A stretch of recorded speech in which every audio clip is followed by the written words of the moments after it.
Bem, boa tarde, minhas amigas, meus amigos.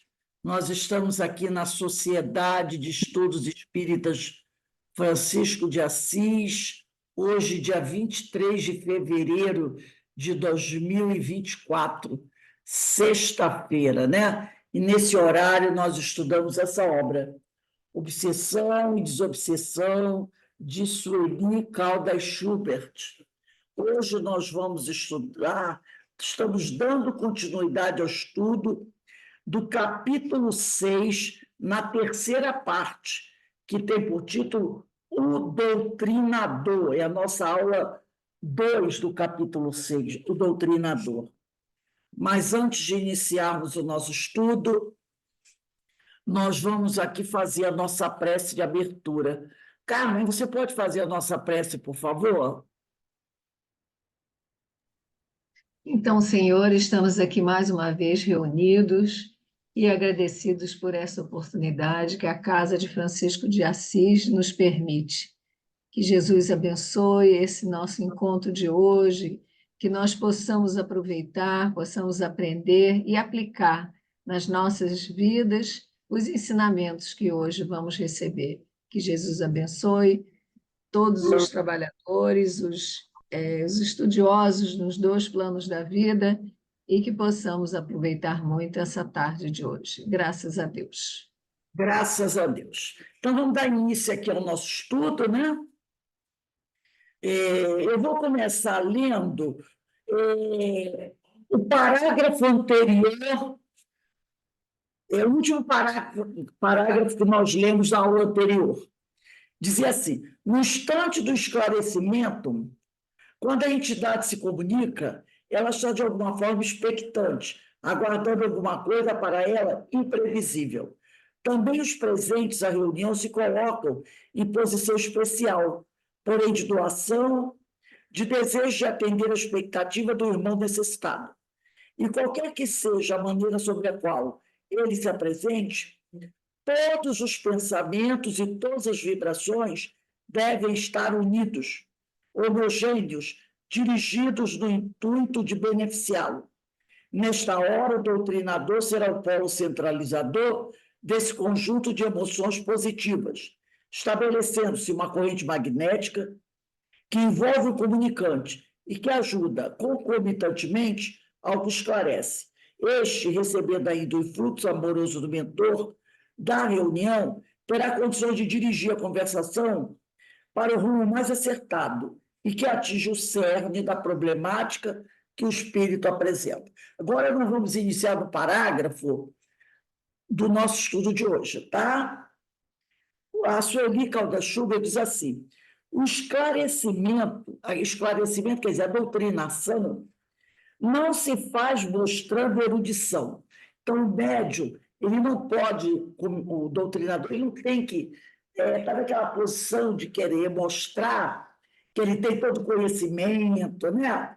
Falando de forma difícil, daquela forma erudita, conhecimentos filosóficos ou doutrinários. Então, ele não tem que estar ali como aquela pessoa cheia de conhecimento, cheia de títulos, de palavras rebuscadas.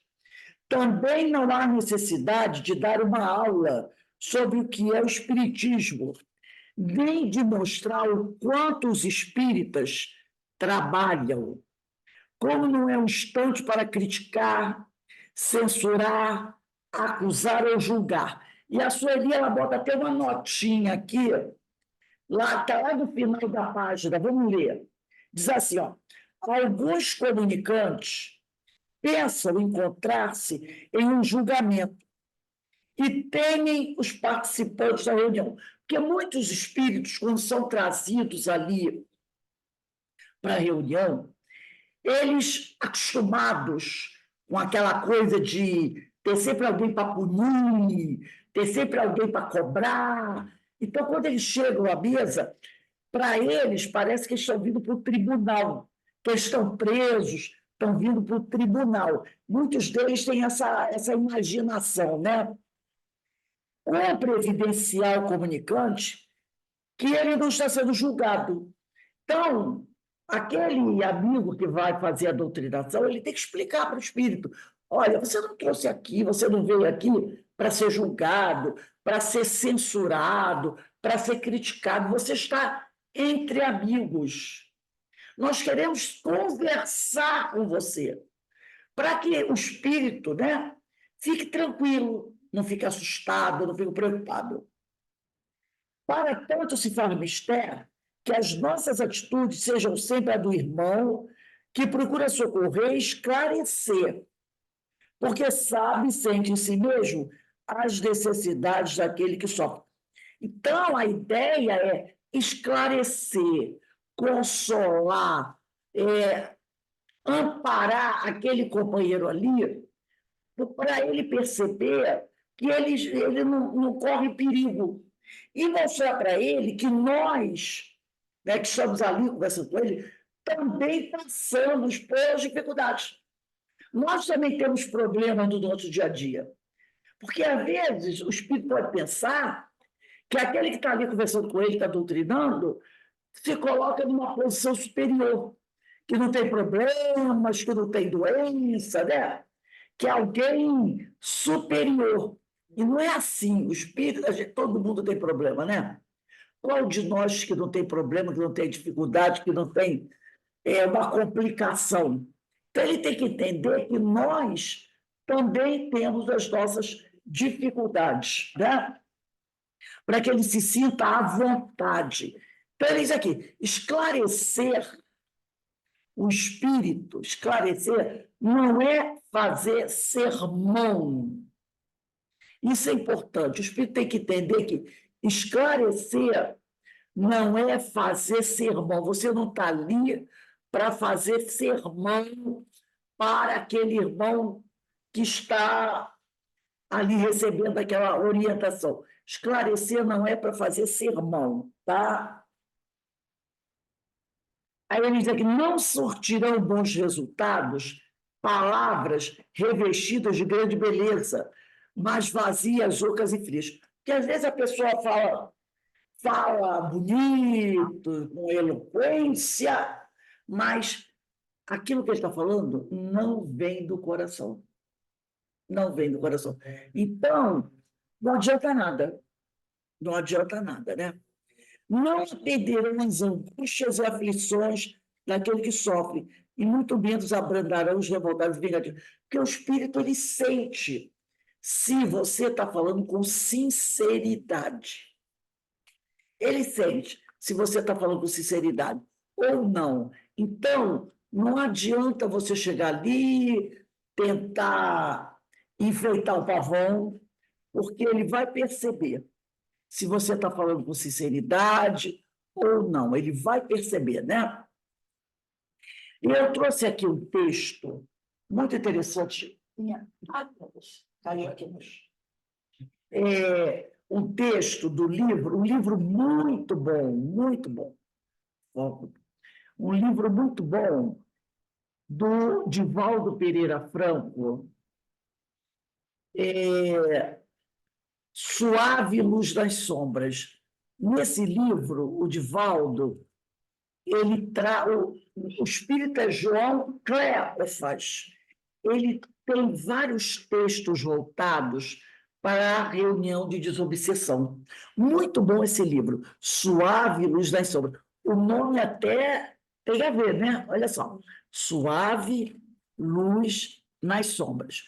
Esse texto se chama Teoria de Despertamento. E o João Cleófas, ele diz assim: a grande mole sofredora transita da erraticidade inferior, vitimada pela hipnose da ilusão. Essa grande mole, quer dizer, esse grande grupo, um grande número de pessoas, aqui no caso, né, espíritos, estão transitando na erraticidade inferior, vitimada pela hipnose da ilusão. Atravessando o portal da morte, na incidência das ideias equivocadas, prossegue arrastando fadário o destino das suas aflições, ou sob os tóxicos que a ignorância engendra e entorpece. Quando eu leio um texto desse, né, a gente está falando dos nossos irmãos desencarnados.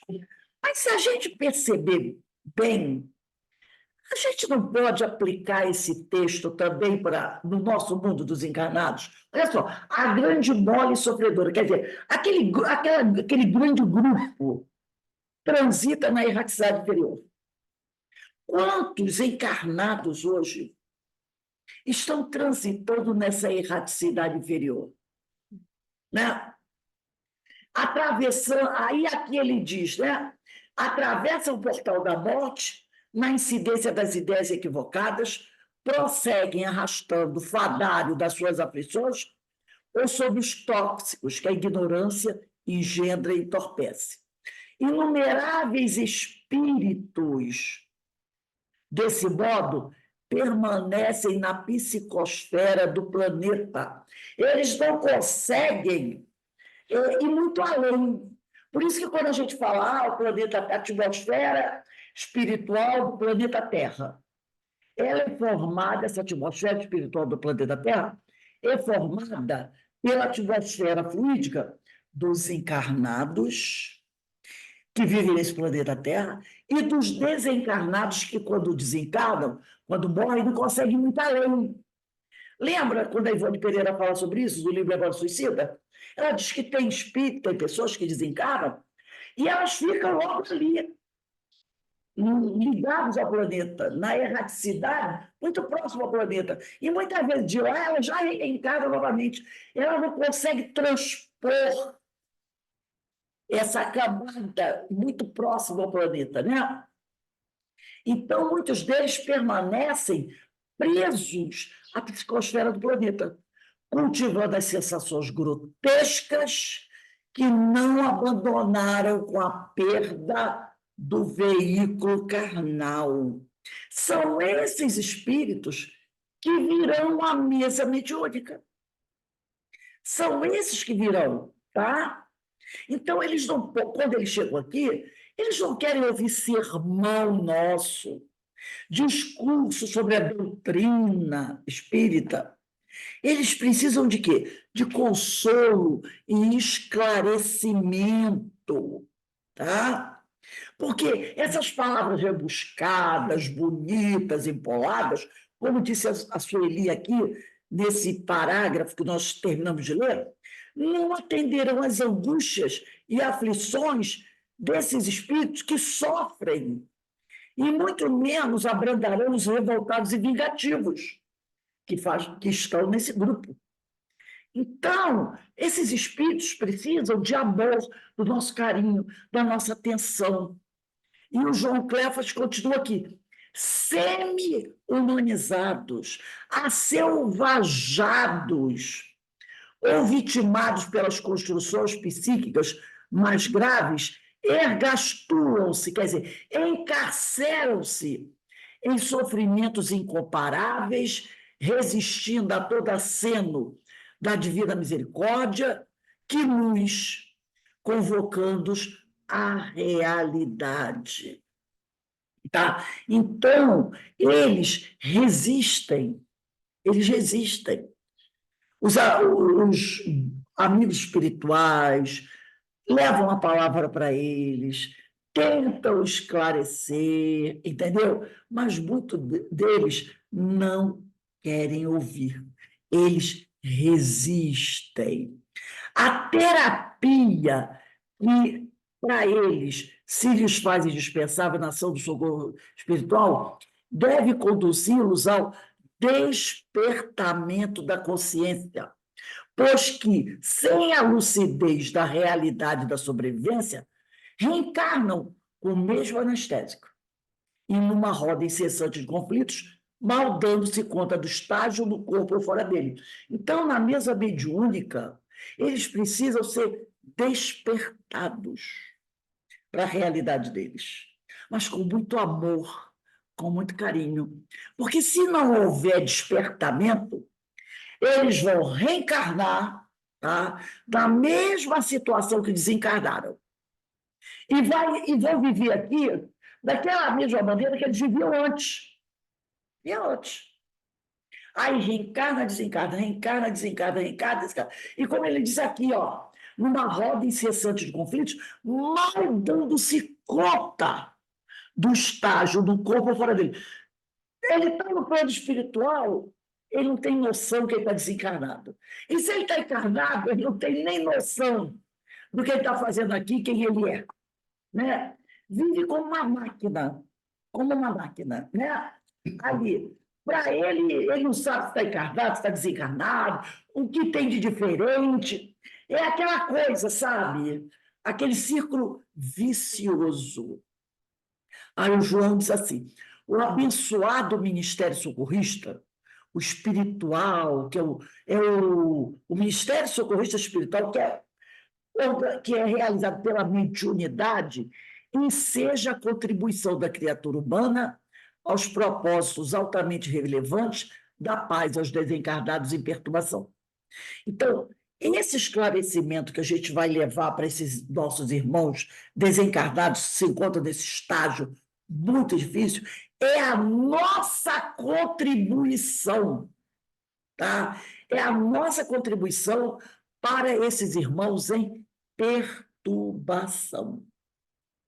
Então, nós que estamos aqui hoje, que já temos aí algum pouquinho, né, de noção do Evangelho, do que a gente precisa fazer para se melhorar, nós temos essa responsabilidade de auxiliar o Mestre Jesus, de auxiliar os amigos espirituais, falando sobre as maravilhas do Evangelho, falando do amor, falando do respeito ao próximo, falando que nós somos espíritos imortais, fazendo aquele companheiro ver que a vida continua, que ele tem que se esforçar por se melhorar, que ele não está abandonado, que ele não está sozinho, porque esses espíritos, muitas vezes, eles se acreditam sozinhos, que ninguém, né, ninguém vai gostar deles, ninguém vai se preocupar com eles. Tanto que uma vez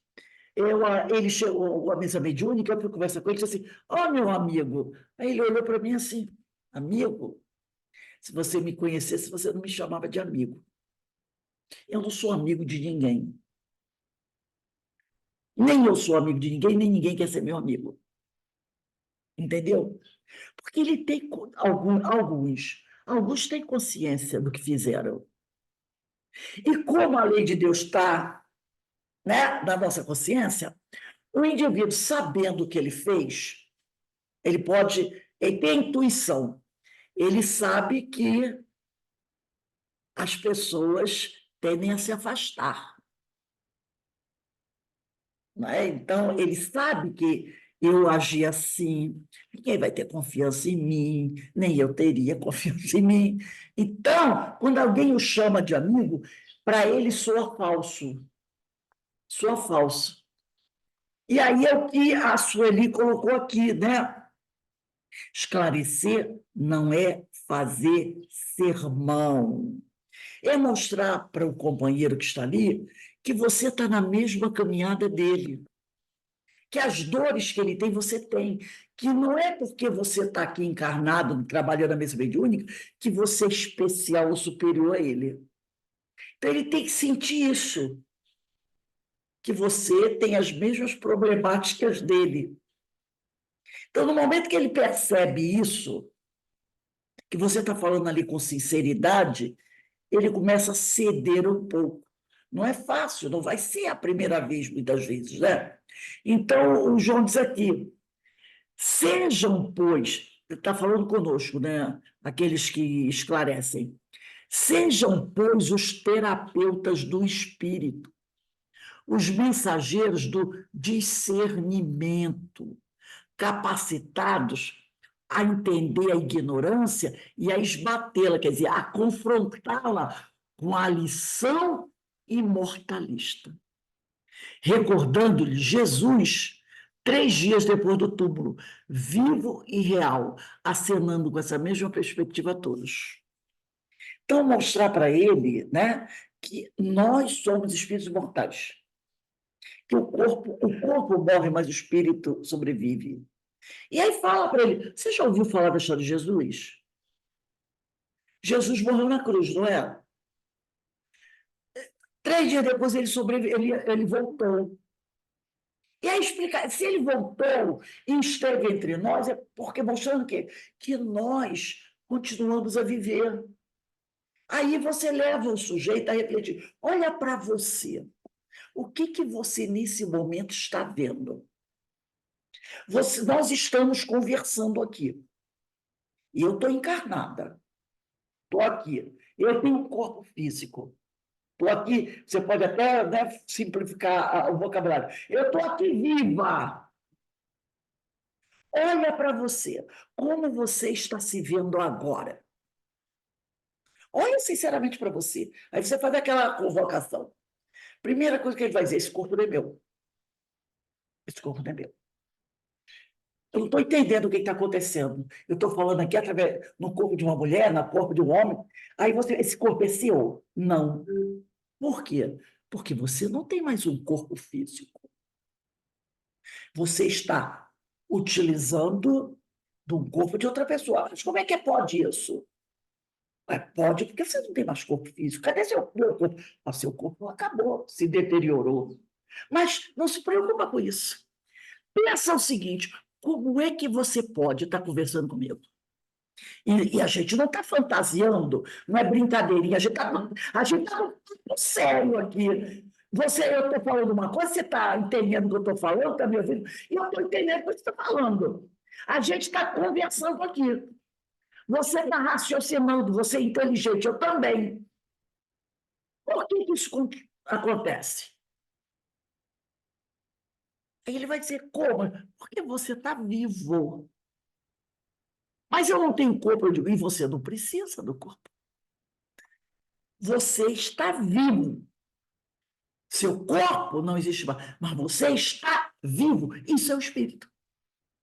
Você está vivo, está compreendendo tudo que eu estou falando. Inclusive, você está me vendo. Eu não posso vê-lo, mas você me vê.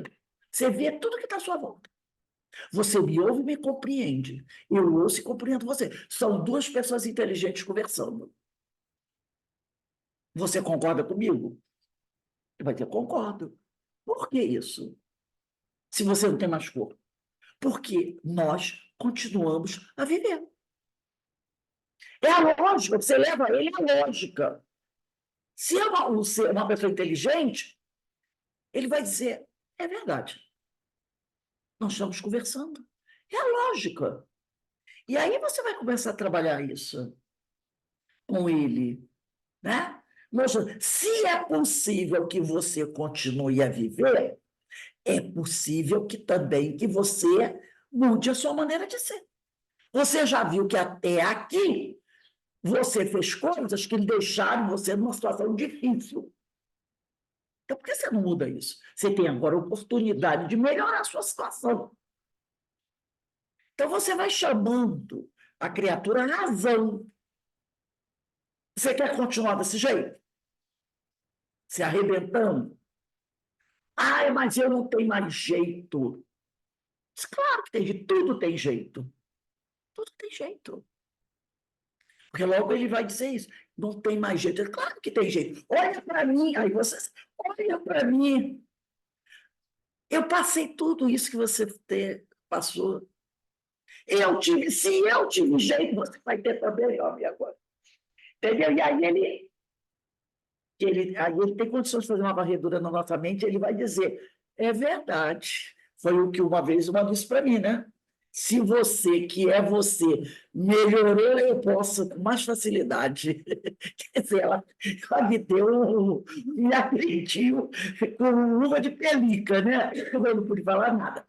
Então, é uma conversa que você vai tendo com aquele espírito, né, de coisas lógicas, e ele vai compreendendo.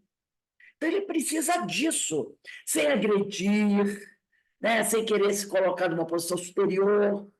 Você vai conversando, vai chamando aquele espírito à razão. Porque são esses irmãos, em sua maioria, 99%, que vão chegar à mesa mediúnica. É o que a Sueli está dizendo aqui. E esclarecer não é sermão, porque esse sermão não vai surtir efeito, tá? E muitas vezes esses espíritos vão ter em você um amigo, vão ter em você um amigo, porque ele vai perceber que você não está enganando a ele, você está falando a verdade para ele, com educação, né? Com cuidado, com carinho. Ele vai, às vezes, ele nem na hora não quer nem aceitar, mas ele diz: ah, tá, tudo bem, eu vou pensar no que você está falando, eu vou pensar, mas agora eu quero ir embora. Vai com Deus, vai. Mas pensa, não, vou pensar, vou pensar. Então, ele encontrou alguém que teve uma conversa lúcida com ele, sem tentar enganá-lo, sem tentar ficar naquele pieguismo, né? Que incomoda muitas vezes. Então, é preciso ter procurar fazer esse despertamento, tá? E como ele diz aqui, entender a ignorância do outro, no sentido de que ele é ignorante porque ele não sabe, não é porque ele é agressivo. E confrontar essa ignorância com a lição imortalista. Com a lição imortalista, né? Vamos voltar aqui ao livro da Sueli Caldas Schubert. Ela diz aqui: em quaisquer dos casos, é preciso compreendamos que é quase impossível a uma pessoa mudar de procedimento sem que seja levada a conhecer as causas que deram origem aos seus problemas. Então, você vai conversar com ele, tentando explicar para ele por que a situação está desse jeito. Por que a situação está desse jeito? Né? E ele reconhecer, né? A forma como ele é, né? Às vezes agressivo. Olha só, há quanto tempo. Uma vez eu sempre gostava de jogar, de falar essas palavras. Assim. Às vezes eu pegava aquele espírito que vinha, né? Eu olhava para ele e dizia assim: escuta, meu amigo, me diz uma coisa. Há quanto tempo você não faz alguma coisa boa para você? Há quanto tempo você não ri? Há quanto tempo você não se sente bem? Né? Ah, eu estou bem quando eu vejo ele se arrebentando. Eu digo: não, não estou disso, não. Estou dizendo, há quanto tempo e você sabe o que eu estou falando, você não se sente realmente bem, satisfeito, tranquilo, feliz? Há quanto tempo? Ah, isso não existe. Eu digo: o que não existe? Claro que existe. Claro que existe. Há quanto tempo você não lembra de uma coisa boa que você viveu? Aí ele começa, eu digo: lembra aí de uma coisa boa que você viveu. Um momento bom na sua vida, que te deu satisfação. Não esses momentos onde você está destruindo, matando o outro, não. Um momento bom na sua vida, prazeroso, feliz. Ah, eu já esqueci isso aí. Né? Digo: vamos lembrar. Aí vamos lembrar, claro que lembro. Eu lembro, aí eu às vezes citava né, um momento meu, alegre. Ah, eu passei, fui num parque, vi umas coisas bonitas, pô, fiquei super feliz vendo aquilo. Uma coisa que me fez bem. E aí ele começa, entendeu? Eu digo: quando é que a coisa começou a complicar? Quando é que a coisa começou a complicar? Quando começou a complicar, quando você fez uma escolha assim, uma escolha assim. Quando você decidiu isso, decidiu aquilo. Aí a coisa começou a complicar, começou a ficar difícil. E aí, ó, foi prosseguindo, foi se enrolando. Não é assim que a gente faz com a gente? A forma como complicou para ele é a forma como complicou com a gente. Você viveu uma situação, vamos pensar na questão de um relacionamento amoroso. De repente, não deu certo, mas você queria, porque queria que aquilo continuasse. E o outro não queria continuar, e você não aceitava isso. E aí, o que você fez? Ali começou a complicar, não foi? Né? Ou então, quando alguém te fez uma coisa, você não teve o equilíbrio, a tranquilidade para deixar para lá. Você quis, por causa do orgulho, não pode fazer isso comigo. Aí você buscou vingança, aí ele buscou vingança, e aí a coisa foi afora. É assim que acontece com a gente. Então, ele vai perceber que você está falando de coisas que você sabe, que você vivenciou. Entendeu? Uma vez eu estava conversando com um, que ele era um guerreiro, essas coisas todas, né? E eu fui falando isso para ele, né? Do orgulho, de ser um guerreiro, aquela coisa. Ele, como é que você sabe de tudo isso? Eu disse, porque eu já vivenciei. Aí ele olhou para mim e disse assim, nossa. Aí ele foi até crítico, né? Porque ele era muito orgulhoso. Como é que você, que aí ele fez uma leitura, você que esteve na posição que esteve, conseguiu abrir mão de tudo isso? Do ponto de vista militar, né? Eu falei, porque não dava mais para manter aquilo. Então, é o que ela disse aqui, né? E é preciso compreendamos que é quase impossível a pessoa mudar de procedimento sem que lhe seja levada a conhecer as causas que deram origem aos problemas. E a maioria das causas que deram origem aos nossos problemas, quais foram? Qual é a trinca que todo mundo conhece? Não é aquela trinca? Orgulho, vaidade e egoísmo. São essas três coisas. Orgulho, vaidade e egoísmo. É isso que nos levou para o buraco. Orgulho fez isso comigo. Vaidade, afinal, eu tenho uma posição. Egoísmo, eu quero para mim. O que levou o senador Públio Lentulus para o abismo? Orgulho, vaidade, egoísmo. Todo mundo conhece o senador Públio Lentulus. Ele era um senador romano. Jesus olhou para ele e disse assim, por que você não me segue? Não é? Por que você não me segue? Jesus esperou ele virar de costas e dar 3 passinhos. Ele virou de costas, ele foi lá, conversou com Jesus, virou de costas e deu 3 passinhos. Quando ele deu 3 passinhos, Jesus falou assim, por que você não me segue?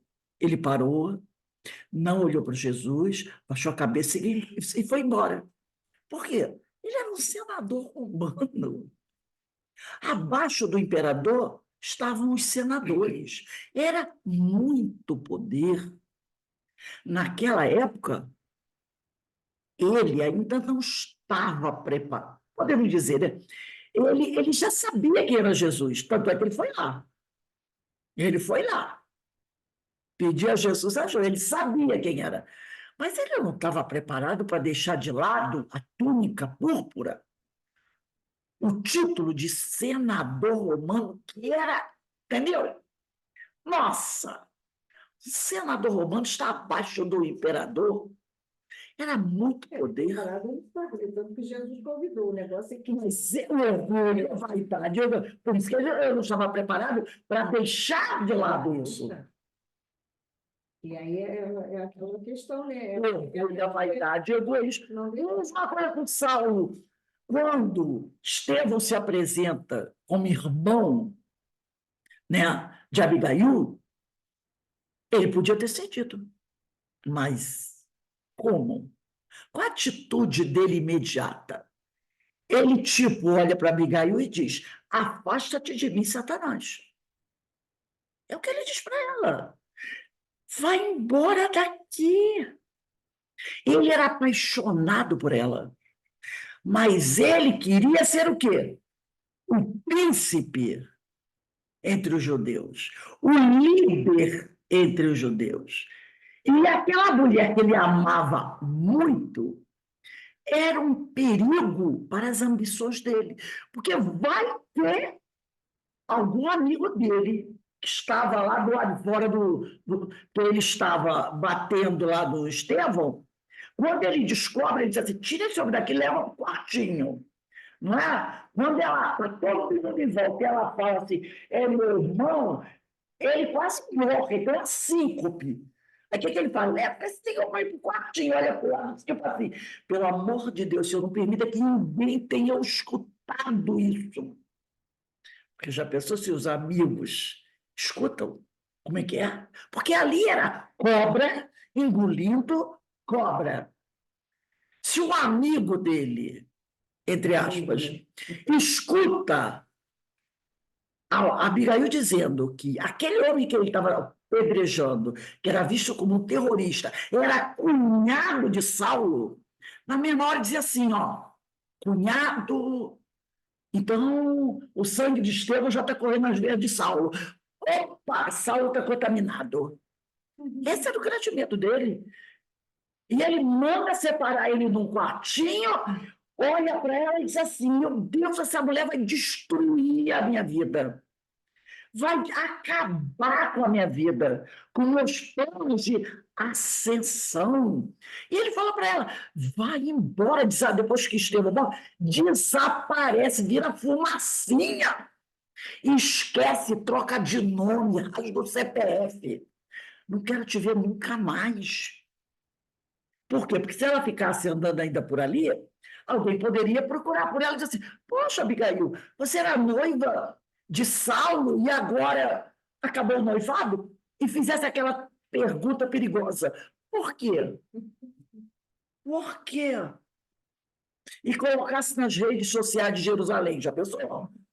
Por quê? Dava com ele. Por isso, orgulho e vaidade.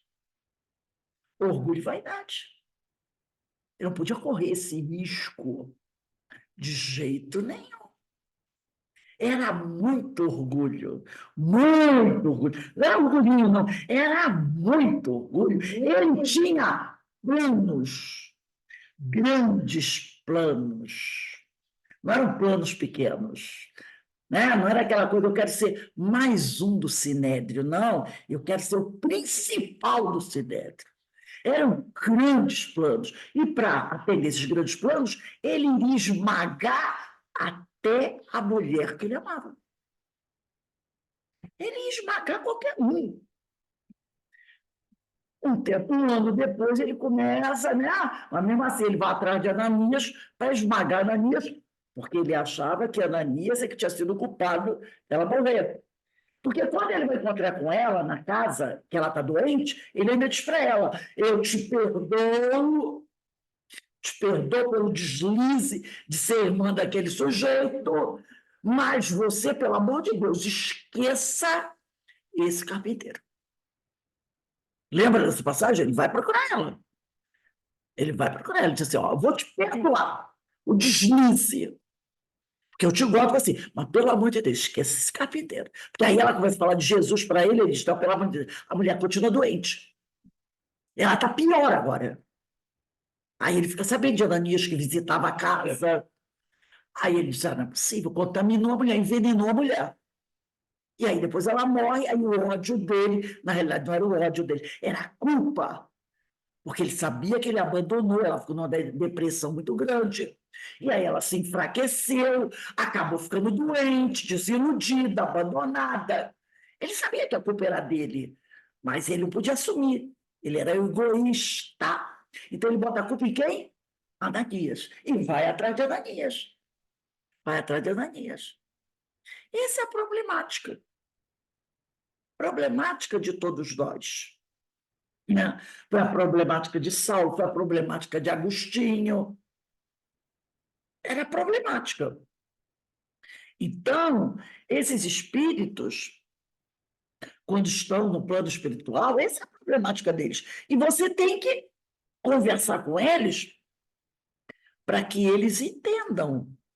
Mas entendam também que essa problemática não é só deles, não, é nossa também. Nós somos iguais ainda, somos espíritos imperfeitos. Estamos aqui na mesma problemática, na mesma situação. Né? A gente vendo a história desses, né, de todos eles, Elias, Jeremias, João Batista, o próprio Pedro, né? Que apesar de estar caminhando com Jesus, quando falaram assim, você é E você é seguidor dele? Eu, não, de jeito nenhum. De jeito nenhum, você está louca. E nega Jesus 3 vezes, né?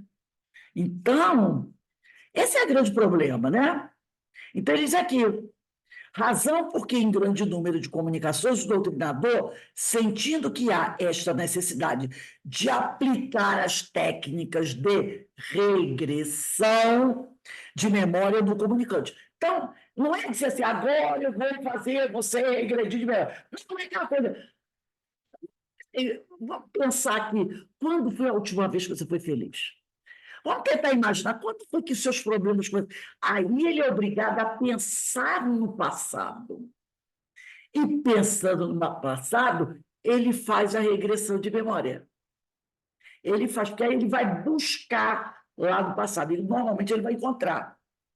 Aí diz aqui, esta técnica consiste em levá-lo a recordar-se de fatos do seu passado, de sua última ou anterior reencarnação, despertando lembranças que jazem adormecidas. Tipo assim, você lembra da sua família?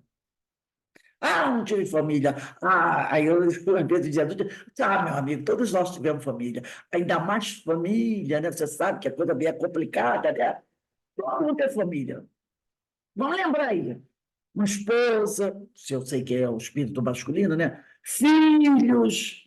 Você não lembra? Aí ele começa. Ah, já ficou muito tempo. Eu digo assim, você não gostaria de reencontrá-los? Ah, não adianta mais. Você não acha que eles estão pensando em você? Ah, eles não pensam em mim. Mas como é que você sabe que não pensam em você? Como sabe? Você não lembrou deles agora? E aí você começa a trabalhar essa questão, né? Claro, todos nós temos família. Então você vai tocando esses assuntos, que são assuntos delicados, né? Dentro de nós, questão dos filhos. Ah, meus filhos morreram. Não, morreram. Da mesma maneira que você está aqui conversando comigo, eles também podem conversar com você a hora que você que precisa, que puder. Você não gostaria de revê-los? Entendeu? Aí o sujeito, ele já está nessa história de entender que ele morreu, aí ele começa a ver possibilidades. E todos nós gostamos quando alguém apresenta para a gente uma possibilidade, não é? A gente, aí é que a gente normalmente faz. Fala mais desse negócio aí para mim. Como é que é o negócio? Tem possibilidade? Como é que, não é assim que a gente faz? Aí o sujeito, aí já vem o interesse, né? Ah, pô, é mesmo? Então você tem que começar a colocar para ele coisas que despertem nele um interesse. Aí ele diz aqui, né? Nessas ocasiões, os trabalhadores da espiritualidade agem, seja acordando as reminiscências nos painéis da mente, seja formando quadros fluídicos, com as cenas que evidenciam a sua própria responsabilidade perante os fatos em que se proclamava inocente e vítima. Né? E aí você começa, ah, porque ele fez isso comigo? Mas vamos pensar, para um pouquinho, vamos lembrar. Você está contando, aí você vai narrando o que ele contou. Naquele momento, você já está plasmando a cena que ele contou. Aí depois, mas por que aconteceu isso? O que você fez antes para esse indivíduo tomar-se de raiva assim de você? Não fiz nada demais, peraí. Pensa bem. Ah, ele era um cara muito orgulhoso, era um cara que queria mandar em todo mundo, e eu não aceitava esse tipo de coisa. Eu digo, ah, olha aí, olha aí, olha aí. Então ele vai, entendeu? E aí você vai dizer para ele, olha só, mas tudo bem, você achava que tinha razão, ele também achava que tinha razão, mas tudo isso levou aonde? Essa situação que você está vivendo agora. Dificuldade do experimento. Valeu a pena? Aí muitas vezes ele diz assim, não valeu não, valeu não. Então, é como se você estivesse conversando com um amigo, colocando essas questões para ele. Normalmente, ele no início não vai aceitar. Ele vai se colocar numa defensiva. Vítima, vítima, vítima.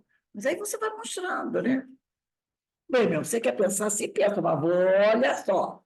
Então, tudo isso, ele pode não dar uma resposta para você agora, mas fica lá. Por isso que a Sueli já falou sobre isso. A gente não tem que ficar preocupado com o resultado, entendeu? Aquele resultado. Eu não consegui, nesses 10 minutos, demovê-lo de uma cristalização de centenas de anos. Né? A prepotência é a nossa achar que vai conseguir. Mas você deixou o quê? Uma semente plantada. E não pense que ele não vai refletir sobre aquilo. Quando ele estiver lá, no cantinho dele, sozinho, tipo assim, no quartinho dele deitado, entendeu como a gente faz? Sem que ninguém nos ouça e nos veja, assim a gente pensa, você começa a refletir sobre aquilo. E aí a tua consciência não te absolve, porque você sabe da verdade, né?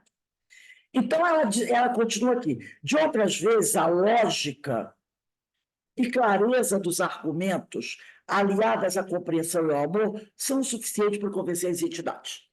Então, eu diria assim: converse com ele, não como se ele fosse um espiritual especial.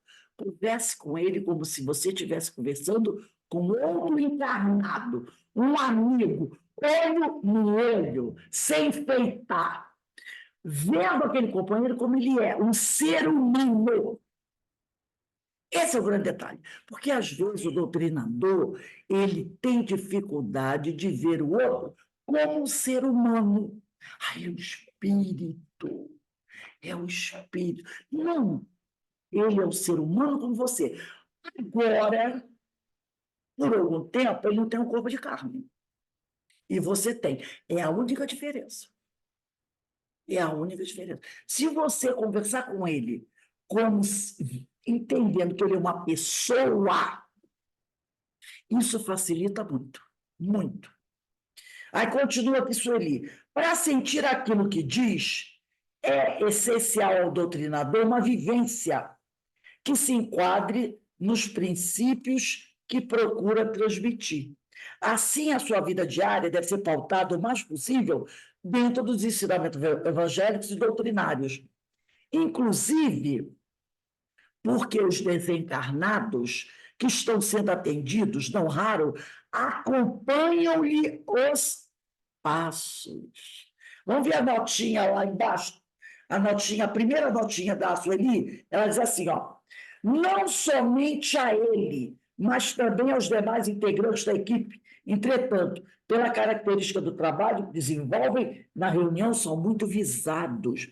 Então, os desencarnados que estão trabalhando ali na mesa mediúnica, muitas vezes eles acompanham o doutrinador. E o que ela diz aqui, não é só o doutrinador que eles acompanham muitas vezes, não. Os outros trabalhadores da mesa também, para verificar se o cara vive o que fala. Entendeu?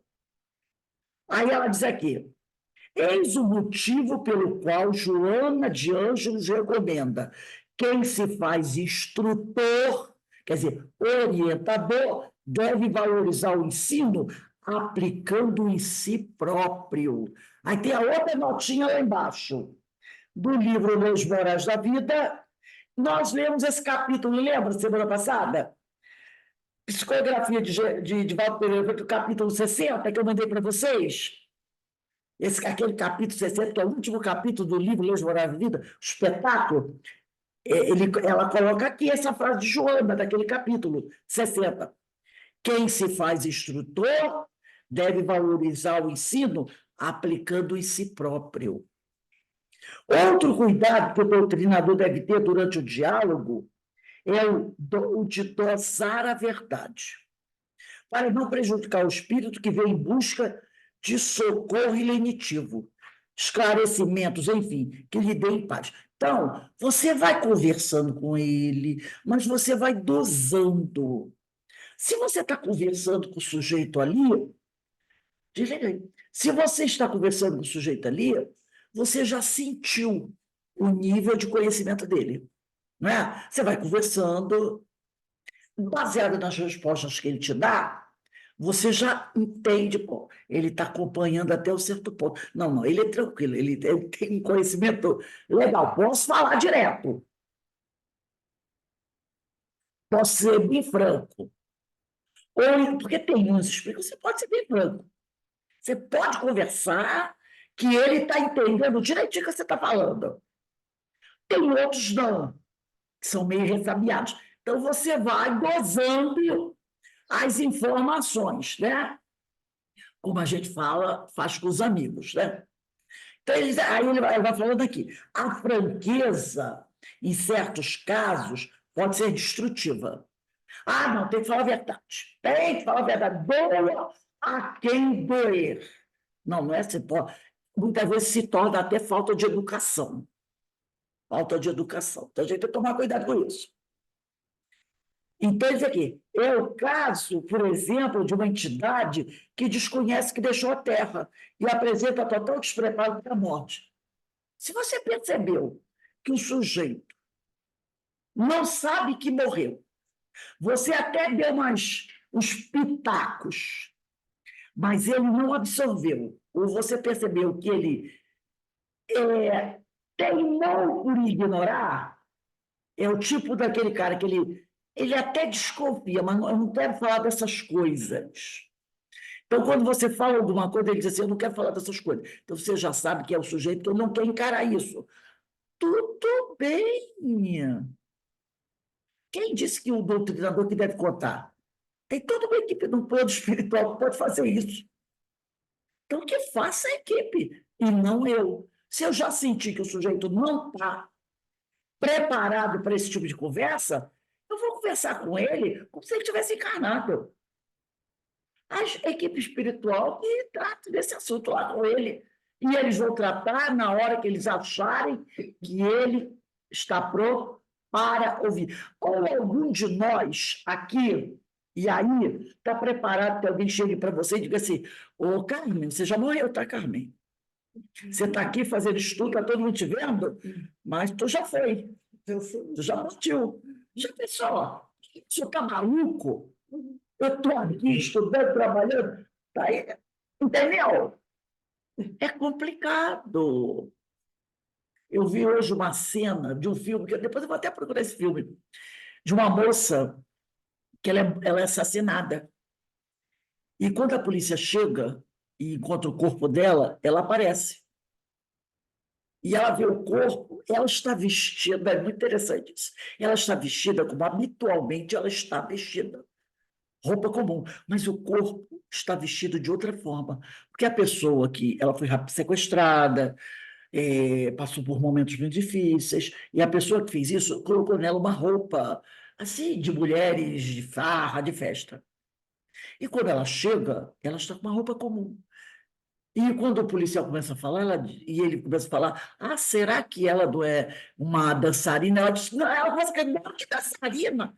Eu sou uma professora, eu sou isso. Essa roupa não é minha, ela, entendeu? E ela começa a discutir com o policial. Só que ela está dizendo, ela, olha aqui, eu estou aqui, isso aí não sou eu, não. Porque ela não entende. E aí ela tenta chamar ele, mexer dele, quando ela bota a mão dele, a mão atravessa. Depois ela tenta entrar no carro e ela não consegue. Ela diz, que loucura, o que é isso? Então ela... Porque ela tinha um jeito de ser. E as pessoas estavam fazendo, a polícia estava fazendo a avaliação baseado no que eles estavam encontrando. E ela começa a discutir, porque ela não entende que história é aquela. Isso é loucura, vocês estão malucos, não sei o quê. Né? Então, ela não compreende o que está acontecendo ali.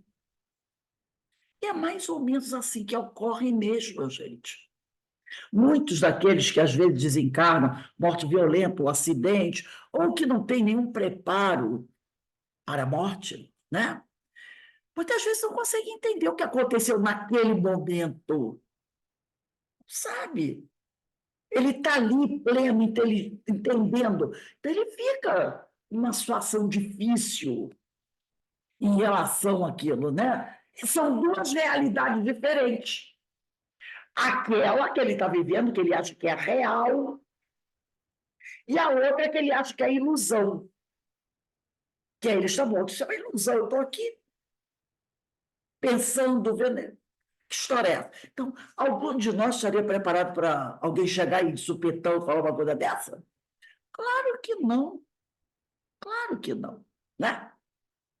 Então, ele vai dizer que esse esclarecimento só deve ser transmitido depois de uma conversação que prepare a entidade, o desencarnado, psicologicamente para a realidade.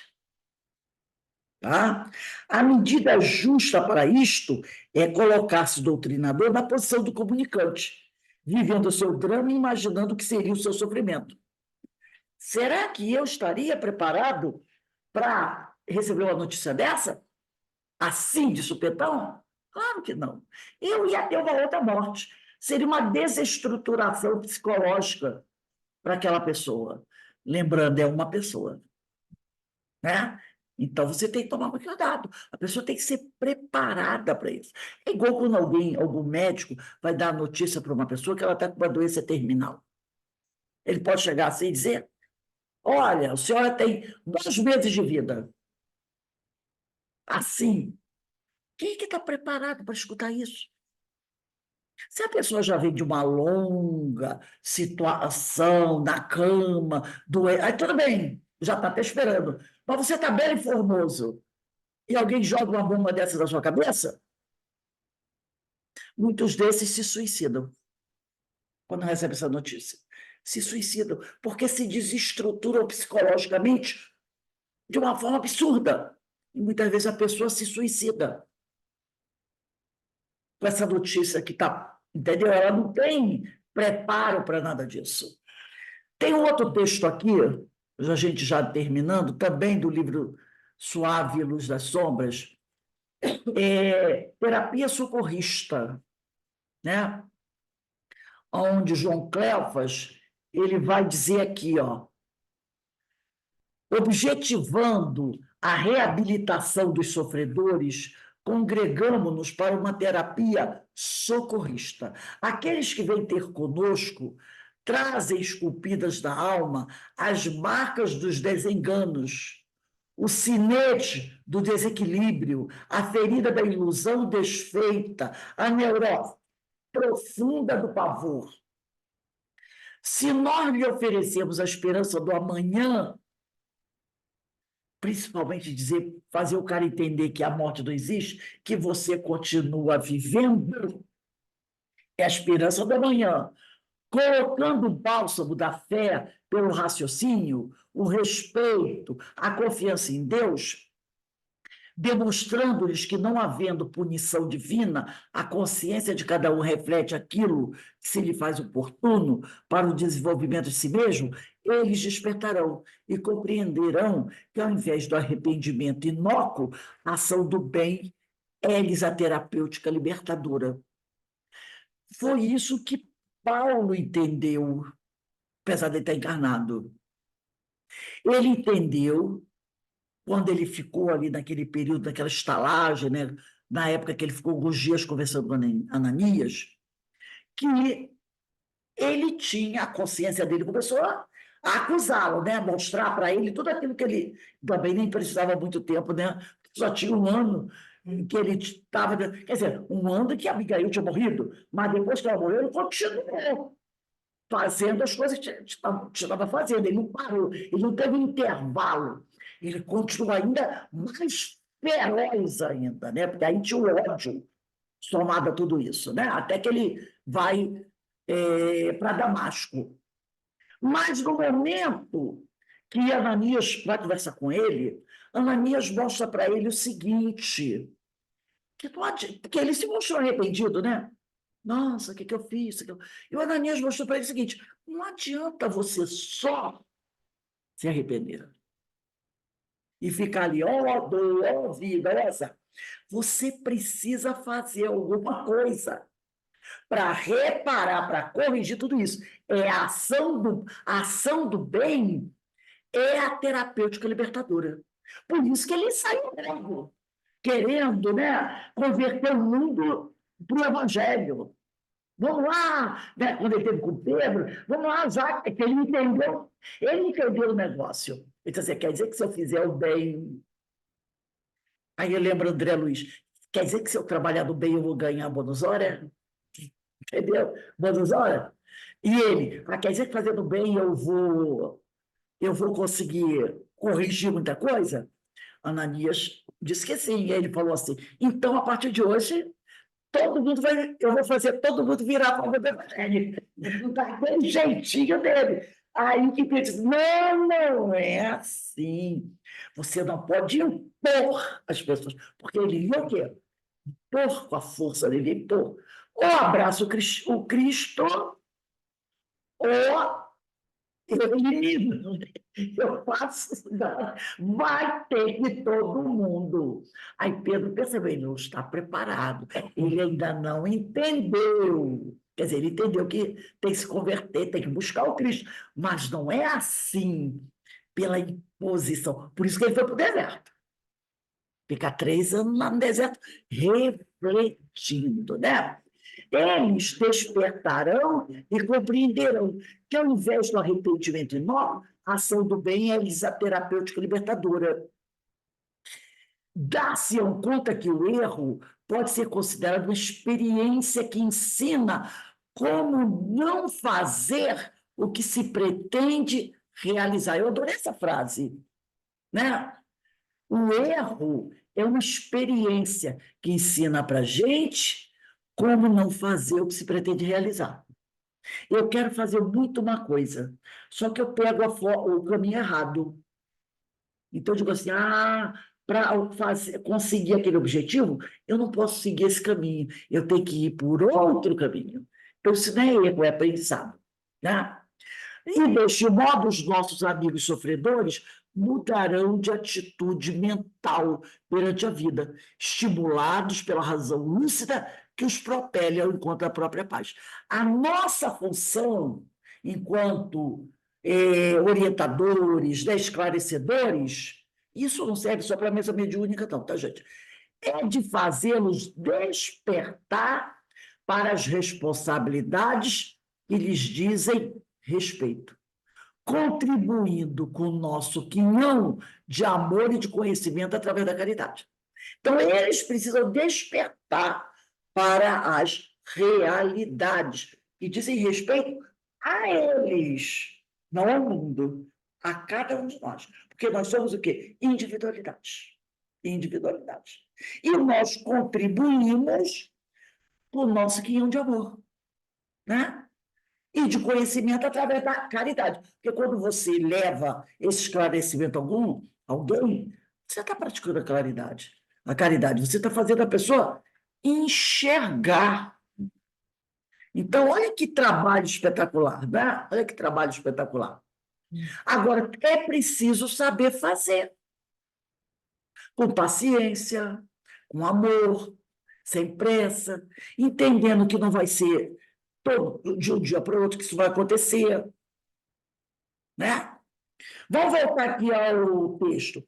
Os doutrinadores devem ser, no mínimo, 2, e se revezarão no atendimento aos desencarnados. Então, numa mesa mediúnica, normalmente, logicamente tem uma exceção, às vezes um falta, uma coisa assim, mas normalmente a mesa mediúnica deve ter 2 doutrinadores. Há um outro ponto a se considerar a respeito dos que estão na tarefa de esclarecimento, nas sessões de desobsessão, é que estes não devem ser médios de incorporação. Olha aí, o doutrinador não deve ser médio de incorporação, tá? Então, quem está na tarefa de esclarecimento, ele não deve ser médio de incorporação. Ô, Rose. Oi. Oi, Rose. Se a casa precisar, ele é Não estou te escutando. Desculpa. Se você estiver me escutando, bom. Mas pode haver uma troca, né? A pessoa é médium. Pode. Eu ia falar sobre isso. Não pode ser ao mesmo tempo. Ao mesmo tempo, não. Ele é médium. Vamos dizer, já tivemos casos assim, né? Eu me lembro do caso da Noemi. Era médium psicopática, aí ela parou, ela se afastou um pouquinho, né? A psicofonia dela foi diminuindo, E ela, com o tempo, e depois ela se tornou doutrinadora. E aí entre aspas, uma mediunidade, um tipo de se apaga e vem a outra. Tá? certo. Nesse E ao caso. contrário. E agora, se você não sabe, eu vou falando aqui. A Ana Brito é ao contrário. Ela foi muito tempo psicofônica, agora é doutrinadora. Já foi dominando no motivo. Ela foi doutrinadora, passou a psicofônica e voltou a ser doutrinadora. Porque precisava. Então, A Vera está falando aqui porque que a casa precisava, aí ela se propôs a fazer de novo. exatamente. Então, as duas coisas ao mesmo tempo não é recomendável. Quer dizer, o pessoal diz assim, não pode. Poder pode, né? Se a pessoa não tiver conhecimento. Mas não deve. Não é recomendável. Então, ela diz aqui, não devem ser, não é dizer não pode, poder pode. Não devem ser médios de comparação, pois não teriam condições de acumular as duas funções, além de sofrerem de modo direto a influência dos obsessores, o que, obviamente, prejudicaria a tarefa de esclarecimento. O médium psicofônico, trabalhando nas duas áreas, ele pode sofrer o assédio dos obsessores, e aí vai ser um doutrinador comprometido. Então, a pessoa tem que, entendeu? Tomar cuidado. Quer dizer, não é que ela não pode, ela não deve. Deixa o trabalho e abraça o outro. Tá? Não deve. Para a gente encerrar, semana que vem é dia 30, né? Não, 30 não. Dia 1º, já. Primeiro de março.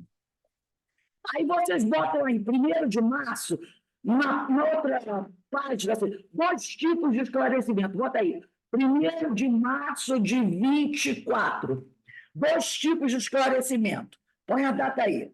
Eu vou encerrar hoje com um texto pequeno desse livro, eu não sei se vocês conhecem, é um livro fininho, mas muito interessante. Esclarecendo os Desencarnados, do Humberto Ferreira. Ele é fininho, tá vendo? Esclarecendo os Desencarnados, Humberto Ferreira. É da Federação Espírita do Estado de Goiás, uma publicação da Federação Espírita do Estado de Goiás. Humberto Ferreira. Então, aqui no verso diz assim, no livro o autor trata do diálogo com os espíritos através da mediunidade, enfocando principalmente aspectos psicológicos do esclarecimento. Então, eu escolhi aqui um trecho aonde do capítulo falando do papel dos médiuns esclarecedores, tá? E aqui, Humberto Ferreira, ele vai dizer assim, o controle do tempo, inclusive o livro é bom, tem uma letra grande, está vendo? Ó? Letra grande, né? O controle do tempo do esclarecimento fica a cargo do esclarecedor, que deve agir com discernimento para evitar que a comunicação seja muito prolongada ou muito curta. Aquele acabou, sabe aquela coisa de vai nem muito comprido, nem muito curto. Se muito prolongada, se o esclarecimento for muito prolongado, além da perda de tempo, pode contribuir para cansar o médium.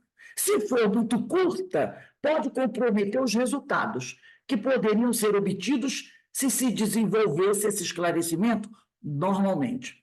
Uma qualidade essencial dos esclarecedores é a de ouvir com paciência e interesse o relato inicial do comunicante.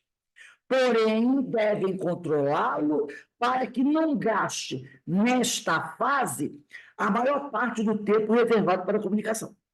Então, o doutrinador ele tem que saber ouvir, deixar o espírito falar, mas também não deixa ele, como diz o povo por aí, incumpridar demais a sua história, tá? Por isto, quando sentirem que o Espírito já disse o que é mais importante para se entender o seu problema, devem intervir e assumir o comando da palavra.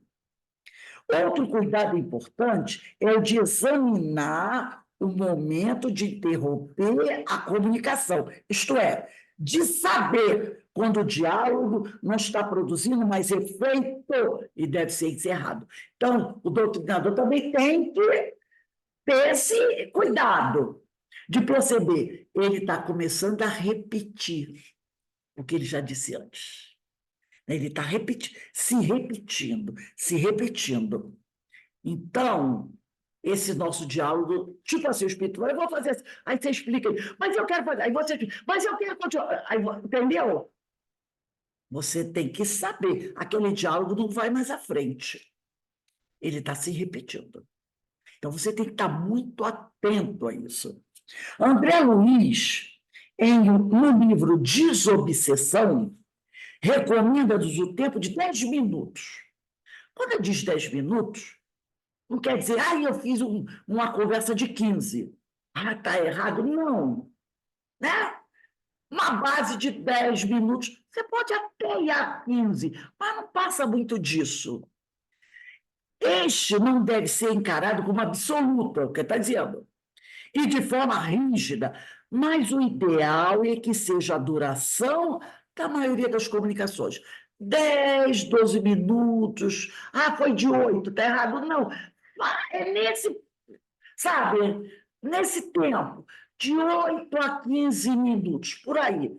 Não extrapola, nem menos, nem mais. Tá?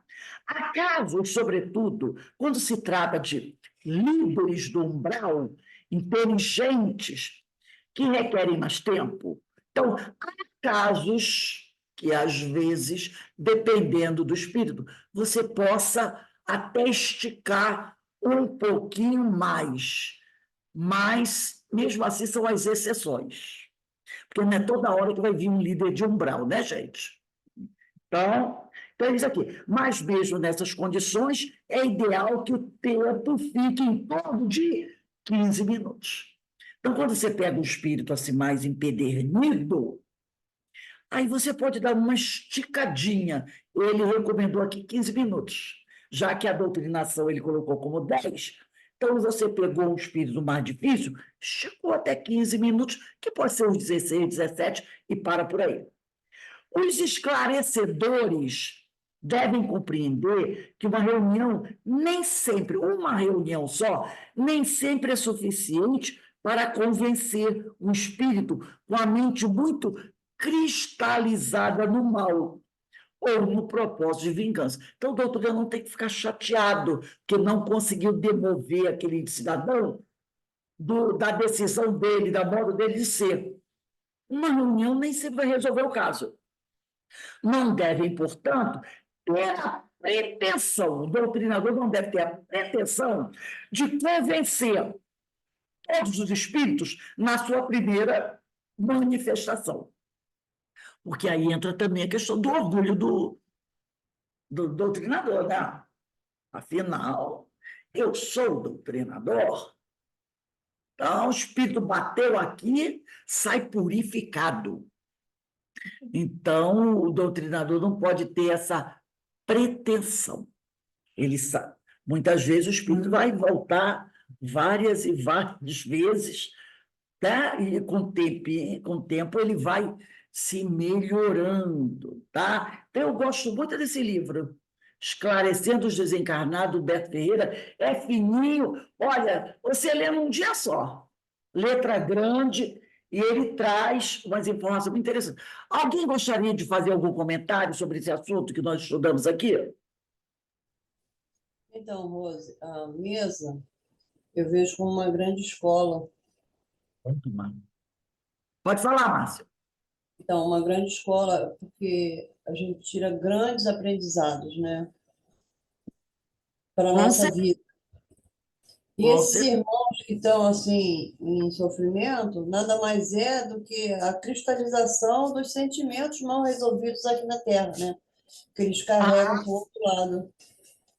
Todos se a gente não resolver os nossos Isso. problemas enquanto estamos aqui, A gente lembra vai levar. na aula passada? Olha eu amanhã. É isso aí. Podemos trocar de lugar, né? Então, a gente tem que buscar essa autoeducação, buscar fazer a educação dos sentimentos, né?